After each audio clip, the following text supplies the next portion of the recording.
پیش ہے ہندی زبان میں اپڈیٹ۔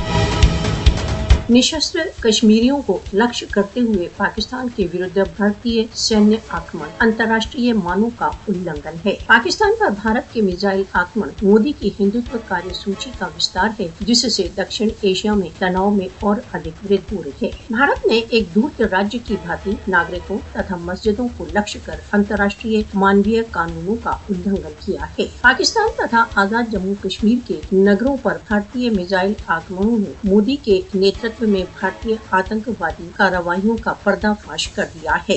मोदी के नेतृत्व में हिंदुत्व भारत की नागरिकों पर बमबारी तथा बालकों की हत्या तथा अपंग करने की कार्रवाइयां मानवीयता पर एक कलंक है। पाकिस्तान ने अंततः 5 भारतीय जेट्स को धराशायी तथा नियंत्रण रेखा पर विभिन्न चौकियों को नष्ट करते हुए निर्णयात्मक प्रतिवादी कार्रवाई की। भारत के अनुत्तेजनात्मक आक्रमणों के विरुद्ध पाकिस्तान की तुरंत तथा सशक्त प्रतिशोधी कार्रवाई ने कश्मीरियों की स्वतंत्रता की उपलब्धि के संकल्प को और अधिक सशक्त कर दिया है। भारत द्वारा अवैध रूप से अधिकृत जम्मू कश्मीर में भारत की उपस्थिति इसकी एक अधिकरणकर्ता तथा दमनकारी के रूप में भूमिका का प्रतिबिंब है, जबकि कश्मीरी पाक सेना को अपने कवच तथा संरक्षक के रूप में आंकते हैं। भारत की कार्रवाइयां क्षेत्रीय शांति की उपेक्षा तथा राजनीतिक उपलब्धि के प्रयत्नों का स्पष्ट प्रमाण है। मोदी शासन की जनेवा तथा हेग कन्वेंशनों तथा रोम स्टैट्यूट के उल्लंघन की कार्रवाइयां युद्ध अपराध के समान हैं।